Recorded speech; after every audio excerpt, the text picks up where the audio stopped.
Hello. Hiya. Hi. Well, anyone listening? If there's anybody out there, anybody,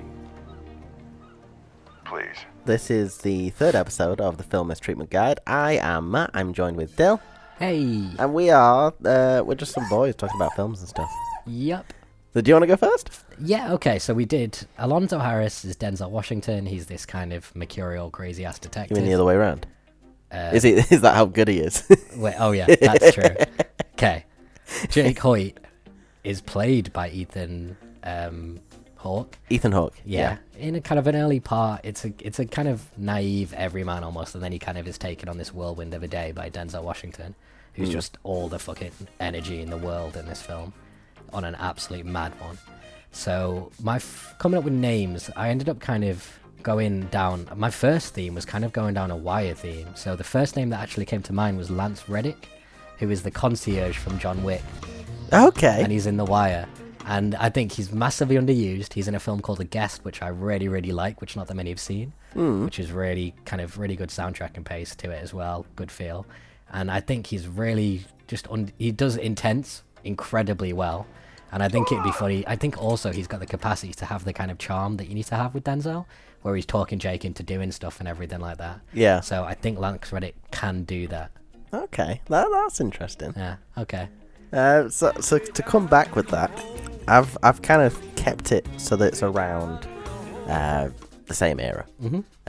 So I'm thinking height of his peak. I think for me around that kind of time, Will Smith. Okay. If he'd have let himself kind of be the bad guy, because like notoriously he's not really the bad guy in any sort of film. That same year he got an Oscar nod for Ali.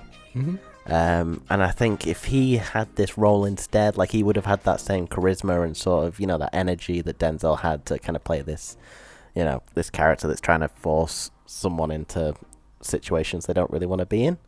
I think Smith would be a really interesting pick for that role. Yeah, well, it would be cool to see, because also the charisma element, that's a big part of this role. Like, you have to just be someone that you're drawn to, and everyone, like, Will Smith has that in spades. So. Especially back then as well. And also, kind of, a big part of this for me as well was the physical element, was like, I can't, most movie actors are kind of 5'7", like, that's the joke. I really couldn't have that in this situation. Like, you need someone imposing. You need to believe that he can, like, I've got one name that kind of fidgets that line, but I'll explain that when I get to it. I just thought one quote as well. Antoine Fuqua, who's the director, when he was talking about Ethan Hawke's casting, he said there's something innocent about Ethan. He's such a nice guy, but there's something in his eyes that tells you he's seen something. And I think that's a really good way to kind of just a phrase for what I kind of wanted an actor to retake this part. Yeah. So for the first name I'll give you for my Ethan, I'm going to give you my going a bit out there name, but I really like doing things where actors I think deserve a good role, who have just kind of done good work but never got that meaty role. Yeah. And B, people who like, play drama or play comedy and kind of swap and just really crush it. And I would like to see Michael Cera try in the Ethan that would be amazing. I really think Michael Cera has some dramatic in him. Wait, is this back in 2001? Whatever, I don't care. Just stick him in there. Yeah, just imagine George Bluth. I was gonna say, yeah, he needs to be a bit older. I'm thinking like kind of like his Superbad age? No, older. Older? What was the end of the world one? Yeah, this is the end. This is the end age. Also, incredible cameo in that film. So yeah. I want to see Michael Cera do something pretty deep. Okay. That's my first just shout out to the world. Right, okay. Right, I've got to pick something straight out my ass. Sorry about this. Yep, that's fine. Sam Rockwell. I like Sam Rockwell in his era a lot. I think he's got the same kind of, again, he also has, you root for Sam Rockwell. Yeah, he's got the age for it as well behind him. I feel like he can kind of bring that intensity to the role when he needs to. Gotta get him dancing at some point, because Sam Rockwell. I like that pick a lot. I think Sam Rockwell in his day. Also another one of those that, like, if you watch something like Moon or something, it's just him in that film and he carries that. Yeah, I still need to see that. It's a really, really, really good film, Moon, and it's, a great part for him. So Sam Rockwell is a pick I like a lot. Should we go back to Denzel? Yeah. I'll give you my next The Wire pick, which is also someone we actually watched We were watching Community last night, just rewatching and stuff, just past the lockdown. And this guy who's in a part which is kind of very off what he usually does, and I think he's really good at it. It's Michael K. Williams, who plays the biology teacher in Community. He's Omar in The Wire. He's in a lot of stuff as kind of, the intimidating gangster type role. But again, in Community, he's a biology teacher. He's very good in the kind of playing it straight. They did it with Jonathan Banks, who's Mike Ehrmantraut from Breaking Bad. I think Community's great at taking these actors known for serious stuff and just letting them, play it 100% real. And it just kind of, I think comedy is a lot to do with just the committing of it, I think. And if they'll just believe the world easier than a lot of comedy people, potentially. So it's an interesting one to debate. But I think Michael K. Williams, kind of a part he deserves as well. Something with a lot of ups and downs and charisma and energy, and I think he could really go mad with the Denzel role. Okay, if he'd got it be an instead. interesting film. Yeah. Yeah. I think also a little bit more intimidating, a little bit more you can see. I'd like to do a bit more of a kind of, even though it's a bit cliched, the kind of streets to the cop storyline element of it. It would be a bit more with him, I think. Like how he became himself, how Alonzo was developed. It'd be cool to see kind of that era of it. Okay.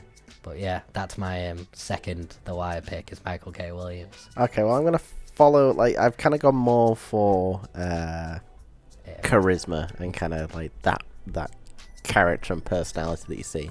But just before I kind of go more into those picks, I'm kind of bring it back to as you just said, like believability on the streets and stuff, and someone who kind of came out a little bit after this. I feel like if they would have got this role, they could have also got a win at the Oscars. Jamie Foxx. See, this did occur to me. It's the tough side element. He definitely has the charisma. I'd be curious to see it. He didn't. It's a good recast, Jamie Foxx. Yeah. It's just like, I think my heart sinks a little bit thinking about a world with him rather than Denzel in it.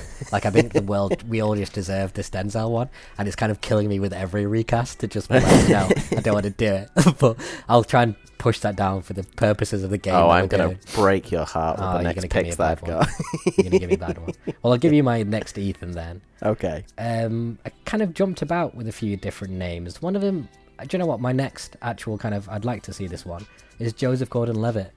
I feel like he's dropped off the radar a lot recently, but I really like 50-50. I think, again, he can do the kind of everyman element of it and the kind of innocence of it. Plus, like, the character that you kind of get drawn to kind of introduce you to the story, the way that he does with, like, Inception. Yeah, exactly. Yeah, exactly. He brings you in as the audience member. He's got that little bit of a kind of a tiny thing to the audience where it's just like, wow, you know what's going on? This is crazy. And I think he would be... And I think he's also a really good partner, like a scene partner. He works like 50-50, but again, even Christian Bale, when I think like some of the better scenes in that Dark Knight, even though the Robin thing was barely set up and barely put in there. Yeah. Like, and the fact that they just did the I recognized you thing, where it's just like, okay, so no one else could have Googled, and where's the reporter? I know you're Batman. Oh, yeah. Just like, yeah, so does everyone else, kid. Just play dumb. Do you not know I'm rich? That's the actual I paid Batman them law. all off. Yeah, exactly. Everyone's just like, don't mess with him, he'll go away and he'll take his money with him. Like, we don't want him to go to Monaco or wherever and just not pay tax, so just let him think no one knows. Plus, Batman saves Joker's everyone. a paid actor. They pay, like, the state pays him taxes. Oh, that's a whole new. Oh, that is a great segue into. Wait, who are we talking about? Oh, Which one are we? I was gonna say, were you gonna do it? Okay, do it. I know what you're gonna do now. Do you Jake Hoyt? Yeah, okay, Jake Hoyt. I was actually gonna go into Christian Bale for Hoyt. I feel like he could play just as an intense sideman, the same way that he does in The Wrestler. At that point, kind of youthful, fresh, still has that kind of fire behind him. I feel like that would be a great role for him to sink his teeth into. Yeah. I'm trying to think what else he was in around that time. I feel like Christian Bale as well is always going to try and... Whereas Ethan Hawke kind of sunk a little bit and was kind of you for a lot of the film until he kind of takes charge and goes on the offensive. I think 2001.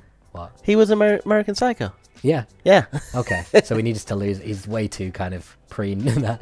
We need to just rough him up a little bit. But Christian Bale loves like nothing more than just looking grimy, apparently. Because if you see him off a film set, he's like got a beard and a pot belly and like, I kind of feel like loving life. You feel like it's like, like ring of Fosters in his back pocket. Like, he's just an absolute grot bag.